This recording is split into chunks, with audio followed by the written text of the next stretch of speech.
এপিডেমিক্স model and dynamics of infection ডিজিজের 10 number tutorial আপনাকে welcome করছি। গুরুত্বপূর্ণ প্রবলেম যেটা সর্বশেষ 18 সালে আসছিল। অপসারণ সহ এবং অপসারণ ছাড়া রোগ বলতে কি বুঝে জাস্ট এটা ডেসক্রাইব করতে বলছে। এই টোটাল প্রবলেমটা মূলত 10 মার্কের জন্য এসে থাকে এবং পরে বলছে যে অপসারণ সহ অর্থাৎ উইথ রিমুভাল নির্ণয়ধর্মী মহামারী মডেল বা ডিটারমিনিস্টিক এপিডেমিক্স মডেল, এটা দ্বারা মূলত এসআইআর মডেলটাকেই নির্দেশ করছে। और SI model, SIR model, SIS model, SEIR model এসবকে মূলত ডিটারমিনিস্টিক এপিডেমিক্স মডেল বলে। তো এখন কাজটা আমরা শুরু করব। প্রথম অংশ, অপসরণ সহ এবং অপসরণ ছাড়া রোগ বলতে কি বুঝো, জাস্ট এখানে ব্যাখ্যা করা আছে। যে রোগ বা রোগ সমূহের জন্য আক্রান্ত ব্যক্তি চিকিৎসা বা অন্য কোনো উপায়ে রোগ সংক্রমণের ঝুঁকি হতে অপসারিত হয় তাকে আমরা অপসরণ যুক্ত রোগ বলি। আর অন্যদিকে যে সকল রোগ হতে সংক্রমণের ঝুঁকিমুক্ত হওয়া যায় না তাকে অপসরণহীন রোগ বলে। এখন এসআইআর মডেলটাকে ডেসক্রাইব করবো। আমরা ইতিমধ্যে এসব করেছি, বারবার একই জিনিস দেখছি বলতে পারেন যে আমরা এসব টি এটা রোগে আক্রান্ত হতে পারে এমন সংবেদনশীল লোকের সংখ্যা, আর আইএফটি হচ্ছে জনসংখ্যার মধ্যে রোগে আক্রান্ত লোকের সংখ্যা, আর অফ টি হচ্ছে ওই সকল জনসংখ্যা যার আরোগ্য লাভ, মৃত্যু বা অন্য কোনো উপায় জনসংখ্যা হতে অপসারিত হয়েছে। আর এনএফটি কি ছিল আমাদের টোটাল পপুলেশন। আর এই মডেলটাকে আমরা এইভাবে ডায়াগ্রাম আকারে লিখি, এস অ্যারো আর দেন আরো এস অ্যারো সাইন দেওয়া আই দেন আর। এই মডেলটাকে আমরা এসআইআর মডেল বলি, কিংবা এটাকে আপনি কার্ম্যাক ম্যাকেন্ড্রিক মডেলও বলতে পারেন। আর আমরা জানি যে কার্ম্যাক ম্যাকেন্ড্রিক মডেলের সিম্পল ভার্সনটাই হচ্ছে এসআইআর মডেল। এখানে আমরা কিছু অ্যাজাম্পশন ধরে নিই যে সংক্রমণ যোগ্য শ্রেণী, যেটাকে আমরা সাসপেক্টেবল পপুলেশন বলি, এবং হবে সংক্রমণ ও আক্রান্ত হতে পারে এমন জনসংখ্যার সমানুপাতিক। আর আমরা যখন ওই বেসিক ক্লাসটা দেখছিলাম ভাই, তখন আমরা এই যে আক্রান্ত হওয়ার হারটাকে বিটা দ্বারা ডিনোট করছিলাম, আর বইতে আর দেয়া। হ্যাঁ, তাও যদি একটু বলি, আমরা সেখানে এভাবে লিখছিলাম যে ডিএস আপন ডিটি এটা হচ্ছে minus beta SI, susceptible population আর ইনফেক্টেড পপুলেশনের সমানুপাতিক। আর যেহেতু এটা সাসপেক্টেবল পপুলেশন কমে, তার জন্য আমরা মাইনাস ইউজ করি, আর বিটাটা হচ্ছে এখানে সংক্রমণের হার। আর আপনার বইতে এখানে জাস্ট আর ইউজ করা আছে, আমরা যেখানে বিটা ইউজ করছিলাম সেখানে আর। আশা করছি এটা কোনো সমস্যা হবে না আপনার। যে কোনো আলফাবেট তো থাকতেই পারে, তাই না? আপনাকে মেইন থিমটা বোঝা লাগবে, তাই না? যে কোনো কিছু দিয়ে থাকলে ব্যাপারটা ফিল করতে পারে। আর সংক্রমণ শ্রেণী হতে অপসারিত সংক্রমণের হার হবে সংক্রমণ সংখ্যার সমানুপাতিক। অর্থাৎ এখানে আমাদের বলছে ডিআর আপন ডিটি, এইটা হবে আমরা আলফা ইন্টু আই দ্বারা লিখতাম। অর্থাৎ এই রিমুভ ক্লাসটা ডিপেন্ড করে ইনফেক্টেড পপুলেশনের উপর। যত বেশি ইনফেক্টেড হবে তাদের ভিতর থেকেই তো রিমুভ হবে বা রিকভার হবে। আর এই রিকভার রেটটাকে আলফা দ্বারা ডিনোট করতাম, বাট আপনার বইতে এ দ্বারা ডিনোট করা আছে, এটা দেখে আশা করছি ভয় পাবেন না। আর ইনফেক্টেড এটা ডিআই আপন ডিটি, এটা ছিল আমাদের এই বিটা এসআই। এখান থেকে জাস্ট আমরা রিমুভটাকে মাইনাস করে দিতাম, তবেই যা থাকতো সেটা হচ্ছে ইনফেক্টেড। আর এখানে জাস্ট আর দ্বারা লেখা আছে, আর এখানে এ দ্বারা। এই তিনটা হচ্ছে আমাদের ডিফারেন্সিয়াল ইকুয়েশন এস আই আর মডেলের। এখন এই ব্যাখ্যা বিশ্লেষণগুলো করবো আগের মতো করেই। এসব আশা করছি আপনাকে আর বলতে হবে না, ইতিমধ্যে এইসব জানেন। যেখানে আর আর এই এটা গ্রেটার দ্যান জিরো হয়, ওটাকে কার্ম্যাক মেকানিক এসআইআর মডেল নামে পরিচিত। আর ইনিশিয়াল কন্ডিশন আমরা এখানে ইউজ করি, যে ইনিশিয়ালি আমরা এস নট বলি, এটা গ্রেটার দ্যান জিরো হবে, এবং আই নটটা গ্রেটার দ্যান জিরো। আর শুরুতে কোনো রিকভারি পার্সন থাকবে না। দেন 2 নম্বর ইকুয়েশনটা ডিআই আপন ডিটি, এখানে ইনিশিয়াল কন্ডিশন ইউজ করি। দেন আমরা এটা ডেসক্রাইব করি যে এস নট গ্রেটার দ্যান যদি রো হয় তাহলে সংক্রমণ ছড়াবে, তখন আমাদের এটা গ্রেটার দ্যান জিরো হবে। আর এটা লেস দ্যান জিরো হবে যখন এস নটটা লেস দ্যান রো হবে। দেন এখানে জাস্ট বাংলায় কথাবার্তা লেখা আছে, আপনি এসব বুঝেন। আর এই অংশটুকু নিচেরটুকু একটু গুরুত্বপূর্ণ, যে মহামারী শব্দের অর্থ কি, এটা হচ্ছে টি গ্রেটার দ্যান জিরো, এজন্য টি গ্রেটার দ্যান জিরো হবে। অর্থাৎ শুরুতে যখন টাইম থাকে তখন সেটাকে আমরা বলি এমন করে যে ইনিশিয়ালি আমাদের টি ইকুয়ালস টু কত, জিরো। হ্যাঁ, তখন আমাদের সাসপেক্টেবল পপুলেশনটাকে আমরা এস নট বলি, আর ইনফেক্টেড পপুলেশনটাকে আই নট বলি। তাহলে টি যখন গ্রেটার দেন 0 এনি টাইম, ধরেন এখন থেকে সংক্রমণ শুরু হলো, দেন একদিন পরে সংক্রমণের কি অবস্থা, কিংবা 2 দিন পর সংক্রমণের কি অবস্থা, 10 দিন পর সংক্রমণের কি অবস্থা, এসবই হচ্ছে আমাদের টি। আর এই টি গুলাই হচ্ছে গ্রেটার দেন 0। এখান থেকে আমরা শুরু করেছি হিসাব করা। হ্যাঁ, এখানে টি ইকুয়ালস টু 0, এখানে সংক্রমণটা শুরু হলো, দেন 10 দিন পর, 20 দিন পর, 1 মাস, এইসব সময় অতিবাহিত হওয়ার পর পপুলেশনটা কত থাকবে ইনফেক্টেড। যদি এমন হয় যে টি গ্রেটার দেন 0 এবং ইনফেক্টেড পপুলেশন আই অফ টি এইটা গ্রেটার দেন আই নট, শুরুতে যে পপুলেশন ছিল ইনফেক্টেড তার চাইতে বেশি হয়ে যায়, তখনই তো আমরা বলতে পারবো যখন মহামারী ছড়াই পড়ছে, অর্থাৎ দিন যখন যত অতিবাহিত হচ্ছে ইনফেক্টেড পপুলেশন বাড়ছে, মানে কি সংক্রমণ ঘটছে, মহামারী রূপ ধারণ করবে। সে কথাগুলো এখানে লেখা আছে যে মহামারী শব্দের অর্থই হচ্ছে এইটা। আর পরের এই অংশটুকু আপনার কাছে নতুন, এতটুকু যা ছিল সব প্রিভিয়াস টিউটোরিয়ালগুলোতে ডিসকাস করছিলাম বারবার করে, এই অংশটুকু নতুন, এটুকু আপনাকে ভেঙে চুরে দেখাই দিই তবে হবে। 1 এবং 2 নম্বর ইকুয়েশন থেকে, তাহলে 1 নম্বর ইকুয়েশনটা আমাদের কি ছিল এখানে একটু যদি দেখি, এটা হচ্ছে আমাদের 1 নম্বর ইকুয়েশন, জাস্ট ফার্স্ট ডিফারেন্সিয়াল ইকুয়েশনটা, আর এটা হচ্ছে সেকেন্ড ডিফারেন্সিয়াল ইকুয়েশন এসআইআর মডেলে, এই দুটো ডিফারেন্সিয়াল ইকুয়েশন নিয়ে ওখানে কাজ করবে। আমরা যদি একটু বোঝার সুবিধার্থে এখানে আবার লিখি ডিফারেন্সিয়াল ইকুয়েশন দুইটা, তাহলে ফার্স্ট ডিফারেন্সিয়াল ইকুয়েশনটা ছিল ds upon dt equals to negative R S I, এটা ছিল 1 নম্বর ডিফারেন্সিয়াল ইকুয়েশন। এবং 2 নম্বর ডিফারেন্সিয়াল ইকুয়েশনটা ছিল di upon dt equals to rsi minus ai, তাই না? এটা 2 নম্বর ডিফারেন্সিয়াল ইকুয়েশন ছিল। এখন আমরা যেটা করব যে 2 নম্বর এই ডিফারেন্সিয়াল ইকুয়েশনটাকে 1 নম্বর ডিফারেন্সিয়াল ইকুয়েশন দ্বারা জাস্ট ডিভাইড করব আরো বেশি এসব ডিসক্রাইব করার জন্য। তাহলে কি হবে, তাহলে উপরে হবে di upon ds, sorry dt divided by, নিচে হচ্ছে ds upon dt equals to, right সাইডে তো একেবারে ডিভাইড হবে, তাহলে এখানে এটা রাইট সাইড হলো R S I minus A I divided by, এটা রাইট সাইড হচ্ছে মাইনাস আর এস আই। এইটা ইমপ্লাই করছে যে, দেখেন তো ভাই এখানে টি টি ক্যান্সেল উল্টে দিলে, তাহলে এখানে পড়ে আছে D I upon DT, sorry DS TT মোকাবিলা। হ্যাঁ, তাহলে ডিআই আপন ডিএস থাকলো ইকুয়ালস টু, আর রাইট সাইডে দেখেন তো আমাদের একটা যদি হর থাকে আর উপরে যদি প্লাস মাইনাস দিয়ে আলাদা থাকে লবটা, তাহলে আমরা সেটাকে আলাদা করে দিতে পারি। তাহলে এখানে সেপারেট করলে কি হবে, আর এস আই ভেঙে ভেঙে করে দিচ্ছি, আর এখানে মাইনাস আর এস আই, আর এই মাইনাসটা এখানে দিলাম, উপরে এ আই আর নিচে হচ্ছে এটা হচ্ছে minus R S I, just হরটাকে সেপারেট করে দিলাম। এখন এইটা এটা মোকাবেলা, তাহলে মাইনাস 1 থাকছে এখানে, আর এই মাইনাস আর এই মাইনাসে প্লাস,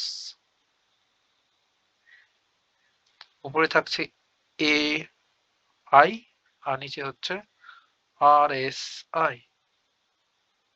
এবার উপরে আই আর নিচে আই মোকাবেলা, তাহলে কি থাকছে মাইনাস 1 প্লাস, আবার আমরা জানি ওই থেসারহোল্ড প্যারামিটার রো ইকুয়ালস টু হচ্ছে এক্ষেত্রে এ আপন আর, এটা কি ভাই, এটা হচ্ছে আমাদের রিকভারি রেট, আর আর হচ্ছে ইনফেক্টেড রেট। আমরা বলছিলাম যে এই থেসারহোল্ড প্যারামিটার এটার ক্ষেত্রে রিকভারি রেটটা উপরে থাকে লবে এবং হরে থাকে ইনফেকশন রেটটা, তাহলে যে এ আপন আর এই অংশের পরিবর্তে আমরা লিখতে পারবো সিম্পলি রো, আর নিচে আছে এস, তাহলে রো ডিভাইডেড বাই এস। বুঝতে পারলাম? একটু দেখাই, এই যে এইটুক হচ্ছে আমাদের রো, আর এই এস ডিভাইডেড বাই আকারে থেকে গেল, আর লেফট সাইডে ছিল আমাদের ডিআই আপন ডি এস। এখন যদি আমরা ইন্টিগ্রেশন করি এটার, তবে কি হবে? এটা ইমপ্লাই করছে যদি ইন্টিগ্রেশন করি তাহলে ডিডিএস আই এস এর রেসপেক্টে ইন্টিগ্রেশন করব, তাহলে এখানে -1 তাই না? তাহলে আমরা লিখতে পারবো 1 ডিএস প্লাস রোটা কনস্ট্যান্ট, যেহেতু এটা রেশিও এ এবং আর এর, তাহলে 1 আপন এস ডিএস।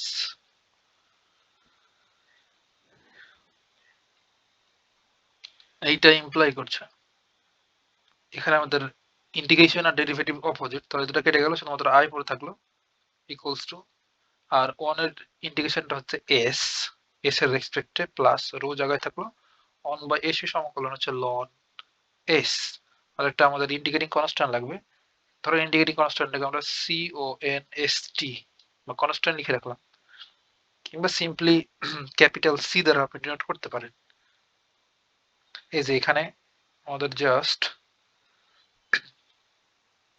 তারা এমন করে বাংলায় ধ্রুবক লিখে রাখছে, আপনি এমন করে ধ্রুবক না লিখে ক্যাপিটাল সি দ্বারা ডিনোট করতে পারেন।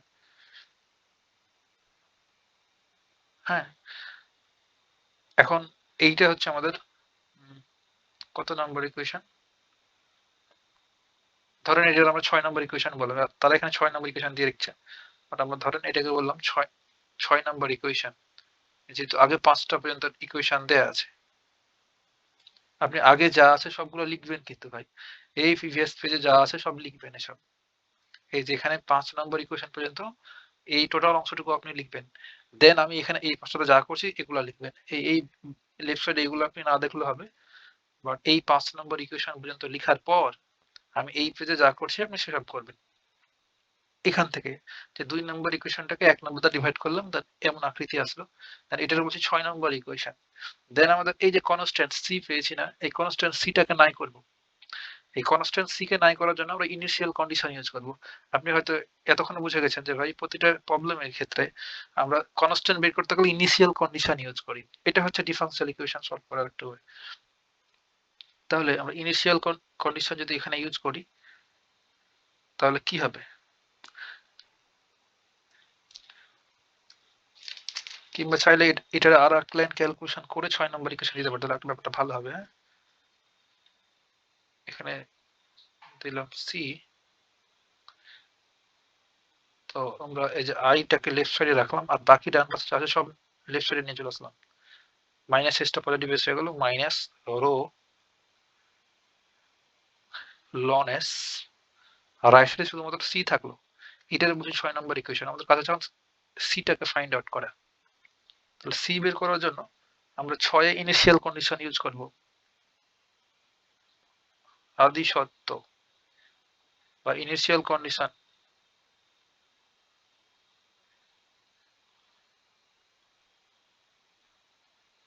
প্রয়োগ করে বা ব্যবহার করে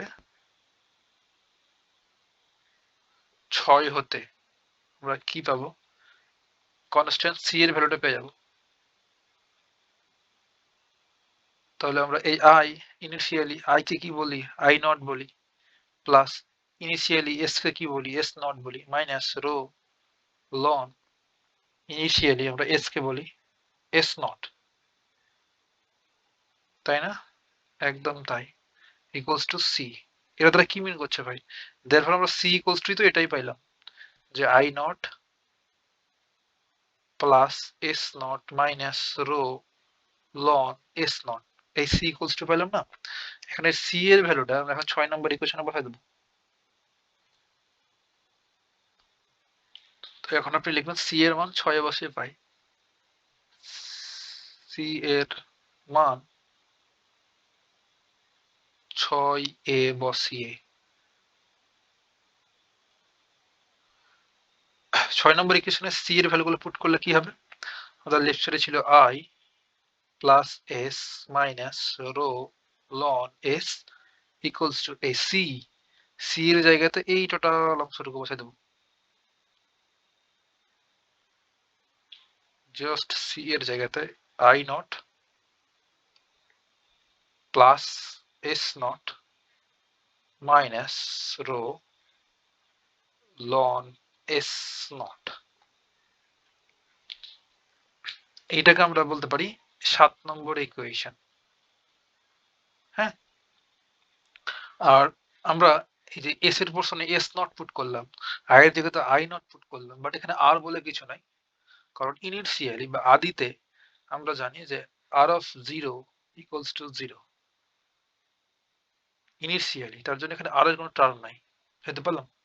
তাহলে আপনি এখানে লিখে দিতে পারেন যে এখানে যে R of zero equals to হচ্ছে জিরো। এখন আমরা ম্যাক্সিমাম ইনফেকশনটাকে বের করব। ম্যাক্সিমাম ইনফেকশন পপুলেশন, তাহলে আমাদের যে 5 নম্বর ইকুয়েশনটা ছিল সেটা নিয়ে কাজ করব। তাহলে 5 হতে 5 নম্বর ইকুয়েশনটা কি ছিল একটু যদি এখানে লিখে দিই। আমাদের 5 নম্বর ডিফারেন্সিয়াল ইকুয়েশনটা ছিল যে D I upon DT equals to এই এই পেজে লেখা, এটা হচ্ছে 5 নম্বর ডিফারেন্সিয়াল ইকুয়েশন এইটা।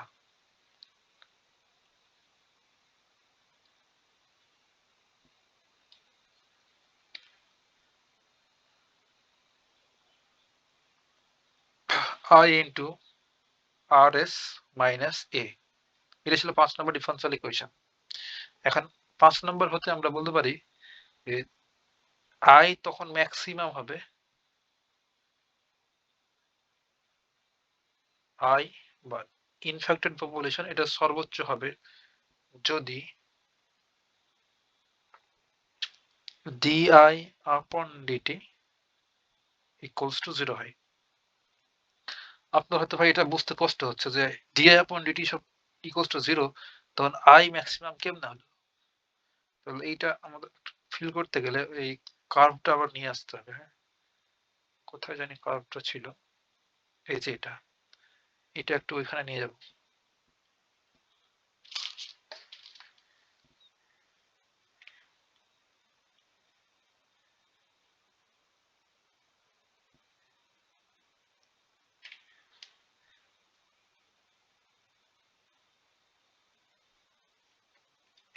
কপি হয় নাই মেবি।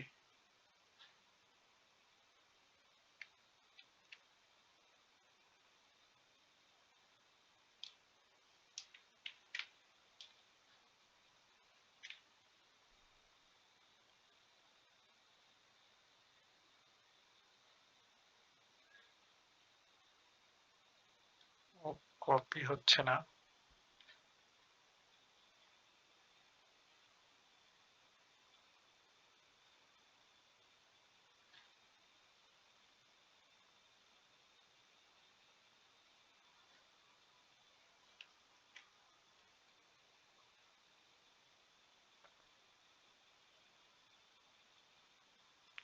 এইটা একটু লক্ষ্য করেন তো ভাই, যে ডিআই এই ডিফারেন্সিয়াল এই যে গ্রাফটা এটা কি আমাদের ডিআই আপন ডিটি না? এটা ইনফ্যাক্টেড ডিফারেন্সিয়াল ইকুয়েশনটা। তো দেখেন তো আমাদের এই পুরো গ্রাফে আমাদের ইনফ্যাক্টেড আই এইটার ভ্যালু কোথায় ম্যাক্সিমাম? আমাদের আইটা কোথায় ম্যাক্সিমাম? আইটা এই পয়েন্টে ম্যাক্সিমাম না? দেখেন, যখন আমাদের এটা জিরো, তাহলে যখন এখানে ছিল তখন আয়ের ভ্যালু হচ্ছে 200, এই যেখানে 200, এই পয়েন্টে আয়ের ভ্যালু 200, এই পয়েন্টে আয়ের ভ্যালু 400, এই পয়েন্টে আয়ের ভ্যালু 600, ইনফেক্টেড পপুলেশন। দেন তারপরে যখন আরো সময় বাড়ছে তখন আবার এই ইনফেক্টেড পার্সন গুলো যখন রিকভার হচ্ছে, এই যে রিকভারি হচ্ছে, তখন আবার ইনফেক্টেড এটা কমতে শুরু করছে, আবার কমা শুরু হলো, দেন আবার 400, 200, 100, একটা টাইমে গিয়ে একেবারে জিরো হয়ে গেল, তাই না? তাহলে এই পয়েন্টে আমাদের ইনফেক্টেড পপুলেশনটা একেবারে হাই, এটাকে পিক পয়েন্ট বলি, তাই না? তাহলে এই পয়েন্টে যখন আসবে তখন আমাদের এই পরিবর্তনটা জিরো হয়ে যায়। দেখেন, তাহলে আমাদের এই অংশটুকু যখন আমাদের ইনফেক্টেড পপুলেশন বাড়ছিল, এক্ষেত্রে আমাদের ডিআই আপন ডিটি এটা গ্রেটার দ্যান জিরো, একটু পরিষ্কার করে দেখাই যে এই অংশে এখান থেকে শুরু করে এই অংশে আমাদের ডিআই আপন ডিটি এটা হচ্ছে গ্রেটার দ্যান 0, এক্ষেত্রে ইনক্রিজ হচ্ছে ইনফেক্টেড পপুলেশন। আর এই পয়েন্টে যেখানে হাইয়েস্ট পয়েন্ট, যেখানে আইটা ম্যাক্সিমাম, এই পয়েন্টে আমাদের ডিআই আপন ডিটি এটা ইকুয়ালস টু 0। আর যখন আবার নিচের দিকে নামা শুরু করলো এই দিকে, তখন আমাদের এই এলাকায় ডিআই আপন ডিটি এটা হলো লেস দ্যান 0। বুঝতে পারলাম? সেজন্য আমরা এখানে লিখলাম যে যখন আই ম্যাক্সিমাম হবে তখন ডিআই আপন ডিটি ইকুয়ালস টু 0 হবে। বুঝতে পারলাম?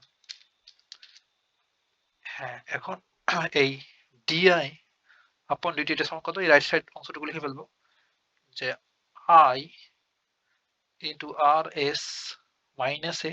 আমাদের এটা হচ্ছে মূলত 2 নম্বর ডিফারেন্সিয়াল ইকুয়েশনটা, তাই না? Equals to 0। এটা দ্বারা কি মিন করছে যে হয় আই ইকুয়ালস টু 0 কিংবা R S minus A equals to 0। আর আমরা জানি যে কখনো আর আইটা not equals to 0, infected population কখনো 0 হবে না। তাহলে শুধুমাত্র এখানে আর এস মাইনাস এ এটা ইকুয়ালস টু 0 হবে, তাই না? তাহলে আর এস ইকুয়ালস টু হচ্ছে এ, তাহলে এটা ইমপ্লাই করছে যে S equals to A minus R. আর এ মাইনাস আর মানে কি? এ মাইনাস আর তো হচ্ছে রো, তাহলে এস ইকুয়ালস টু হচ্ছে রো। তাহলে আমরা কি পাইলাম?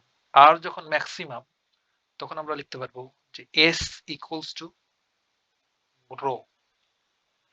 আর আমরা দেখছিলাম যে এস নট এটা যখন গ্রেটার দ্যান 0 হচ্ছিল তখন ইনফেকশন বাড়তেই থাকছিল। আবার S naught less than rho হচ্ছিল বা থ্রেশহোল্ড প্যারামিটার বলে এটারে, তখন আমাদের ইনফেকশনটা কম ছিল। দেন একটা টাইমে গিয়ে সংক্রমণ শেষ হয়ে যাচ্ছিল। আর এখন দেখছি যে এসটা যখন ইকুয়ালস টু রো হচ্ছে তখন সেই সেই অবস্থাতে আমাদের ইনফেক্টেড পপুলেশনটা হাই থাকছে, একবারে ম্যাক্সিমাম। তাহলে এখন এই এস এর জায়গাতে আমরা রো পুট করব এই 7 নম্বর ইকুয়েশনে। এই 7 নম্বর ইকুয়েশনে যত জায়গাতে এস আছে ঠিক এস এর জায়গাতে আমরা রো বসাবো। তাহলে কি হবে? বাকি ক্যালকুলেশনটা নেক্সট পেজে করি। হ্যাঁ, তাহলে এখন লিখবো এস ইকুয়ালস টু রো কিংবা 7 এ এস ইকুয়ালস টু রো বসিয়ে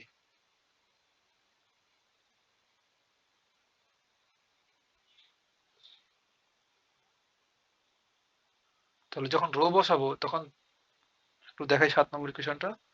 টোটাল এই অংশটুকু লিখবো এখন, এখান থেকে শুরু করে এই অংশ। আর যখন আমরা এই এস এর পোর্শনে রো পুট করবো তখন তো আই আর আই থাকবে না, আই হয়ে যাবে ম্যাক্সিমাম। তাহলে ফার্স্ট লিখবো I max, then plus S এর পোর্শনে বসালাম rho, then rho ln S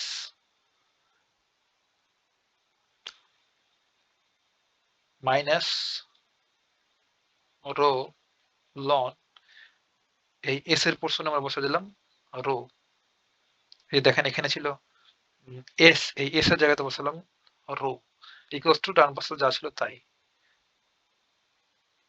I not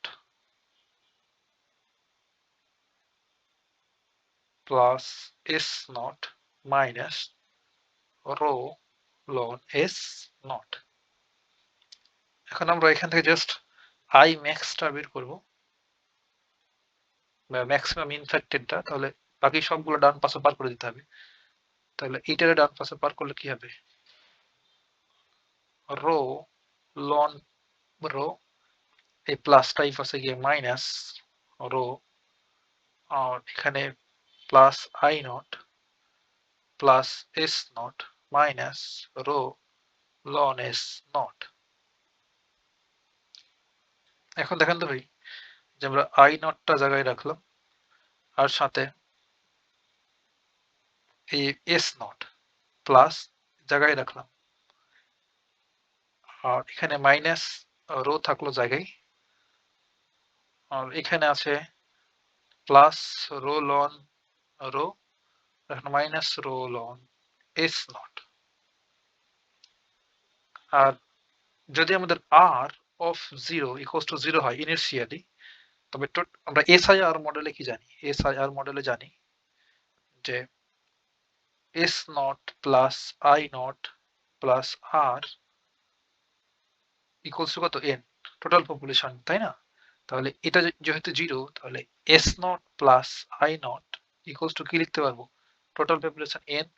তাহলে আমরা এটার পরিবর্তে, এইটুকুর পরিবর্তে লিখবো জাস্ট এন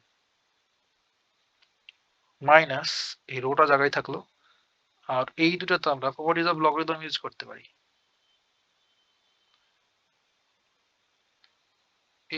এই দুটাতে ফার্স্ট আমরা রোটা কমন নিব। রো কমন নিলে এমন হবে যে ln rho minus ln S naught. এবার প্রপার্টিজ অফ লগারিদম ইউজ করব। এন মাইনাস রো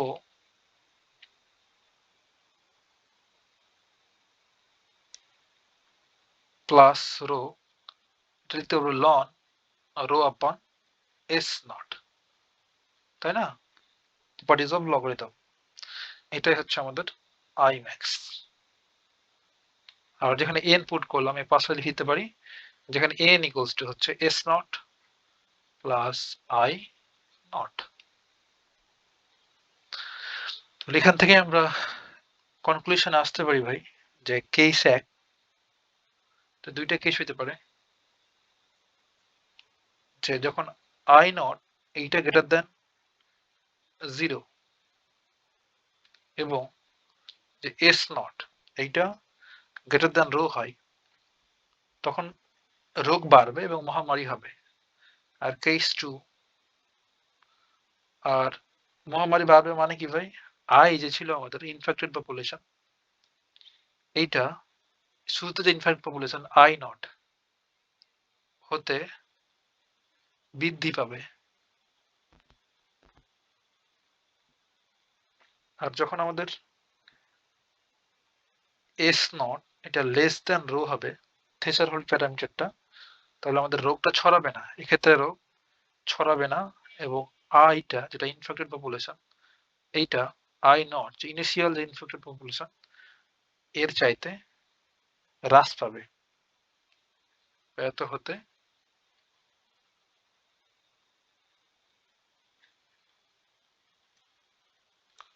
হ্রাস পাবে। আপনি এমন করে লিখতে পারেন, কিংবা বইতে যেটা লিখে আছে আর কি এই অংশটুকু এটা লিখলেও হবে। এতটুকু ভাই, কথা হবে নেক্সট টিউটোরিয়াল।